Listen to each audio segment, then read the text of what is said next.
सुंदरवन जंगल में कई तरह के पशु पक्षी मिलजुल कर रहते थे। इस जंगल में एक चिड़िया थी जिसका नाम माया था। वो अपने 2 बच्चों चीकू और मीठी के साथ रहती थी। माया बहुत मेहनती और दयालु थी। सुबह होते ही वो अनाज की तलाश में निकल पड़ती और शाम को लौटकर अपने भूखे बच्चों को खिलाती। यही माया का रोज का काम था। उसके पड़ोस में एक और चिड़िया फूलन अपने 2 बच्चों ट्विंकल और स्पार्कल के साथ रहती थी। फूलन का घर मिट्टी का बना था, जिसके कारण गर्मी के मौसम में उसे बहुत राहत मिलती थी। एक दिन फूलन ने अपने बच्चों से कहा, चलो बच्चों, अब नहाने का समय हो गया है, जल्दी तैयार हो जाओ। ट्विंकल और स्पार्कल ने मुंह बनाते हुए कहा, मम्मी हमें नहीं नहाना, हम तो घर से बाहर खेलने भी नहीं जाते, फिर भी आप हमें रोज नहलाती हो। फूलन ने प्यार से समझाया, अरे बच्चों, तुम दिन भर उछल कूद करते हो, इससे तुम गंदे हो जाते हो। अगर रोज नहाओगे नहीं तो तुम्हारे पंखों से बदबू आने लगेगी। फूलन के बच्चों को नहाना बिल्कुल पसंद नहीं था, लेकिन वो उन्हें प्यार से समझा बुझाकर नहलाने ले जाती थी और बोली, चलो अब मेरा काम शुरू होने वाला है। जंगल के सारे पक्षी एक एक करके मेरे स्विमिंग ताल में नहाने आएंगे। तभी माया अपनी बारी में 2 जामुन लेकर आई और बोली, फूलन बहन, ये लो जामुन, मेरे बच्चों को भी नहलाने का समय हो गया है। फूलन ने हंसते हुए कहा, अरे माया, जामुन की क्या जरूरत थी, चलो अपने बच्चों को ले आओ। माया ने अपने बच्चों को बुलाया, लेकिन चीकू और मीठी ने कहा, मम्मी हमें फूलन आंटी की स्विमिंग ताल में नहाना है। माया ने उन्हें समझाया, नहीं बच्चों, हम नदी में नहाने जाएंगे, वहां का पानी साफ और ठंडा है। माया अपने बच्चों को इस स्विमिंग ताल में नहलाना चाहती थी, लेकिन जामुन का पेड़ ऊंचे पहाड़ पर था और वो अपने बच्चों को अकेले छोड़कर इतनी दूर नहीं जाना चाहती थी। इसलिए माया अपने बच्चों को लेकर नदी की ओर चल दी और एक एक करके उन्हें नहलाया। नहाने के बाद जब माया नदी किनारे बैठी थी, तभी उसकी दोस्त सोना चिड़िया वहां आई और बोली, अरे माया, तुम इतनी उदास क्यों हो, कोई परेशानी है? माया ने जवाब दिया, ऐसी कोई बड़ी बात नहीं सोना, बस चीकू और मीठी को फूलन के स्विमिंग ताल में नहलाने की बहुत इच्छा है, लेकिन फूलन इसके बदले जामुन मांग रही है।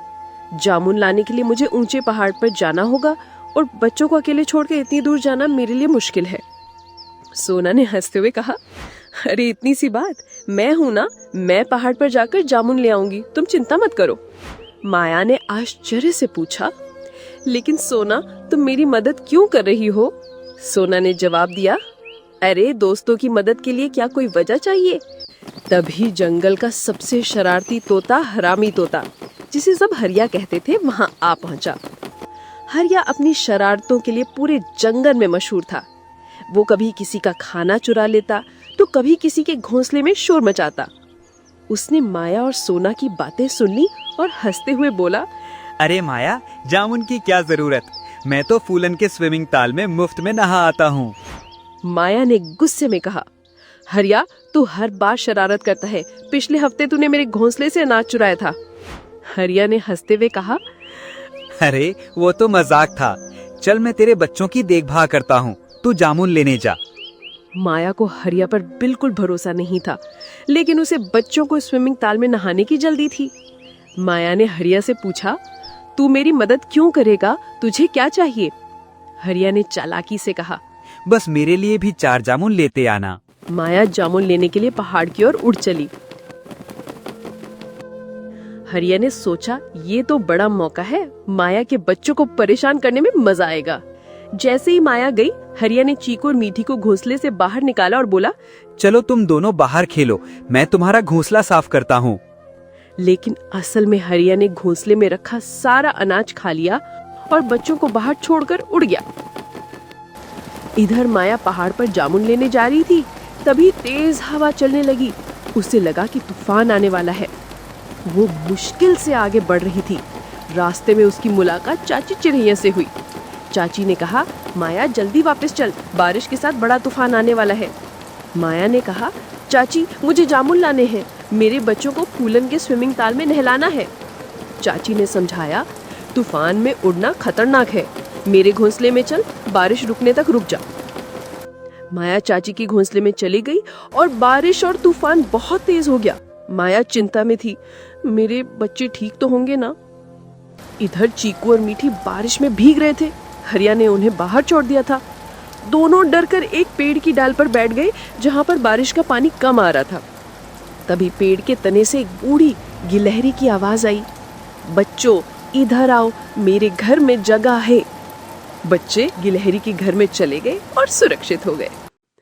उधर हरिया अपने घोंसले में मजे से सो रहा था, लेकिन तूफान का एक तेज झोंका आया और उसका घोंसला पेड़ से गिर गया। हरिया पानी में डूबने लगा और चिल्लाने लगा, बचाओ बचाओ। तभी माया, जो बारिश कम होने पर वापस लौट रही थी, ने हरिया को देखा। उसने फूलन को बुलाया और दोनों ने मिलकर हरिया को पानी से निकाला। हरिया ने शर्मिंदगी से कहा, माया मुझे माफ कर दो, मैंने तुम्हारे बच्चों को बाहर छोड़ दिया था, मैं बहुत शरारती हूँ। माया ने गुस्से में कुछ नहीं कहा और अपने बच्चों को ढूंढने लगी। तभी चीकू और मीठी पेड़ के तने से बाहर आए और अपनी मम्मी को देख के चिल्लाई, मम्मी। माया ने उन्हें गले लगाया और गिलहरी को धन्यवाद दिया। कुछ दिन बाद जंगल के सभी पक्षियों ने मिलकर एक बड़ा स्विमिंग ताल बनाया, जिसमें सभी बच्चे रोज नहाने लगे। हरिया ने अपनी शरारतें कम कर दी और जंगल के पक्षियों की मदद करने लगा। दोस्तों, आपको स्विमिंग ताल में नहाना पसंद है या नदी में? हमें कमेंट्स में जरूर बताएं। और अगर आपको ये कहानी पसंद आई तो लाइक, शेयर और सब्सक्राइब जरूर करें।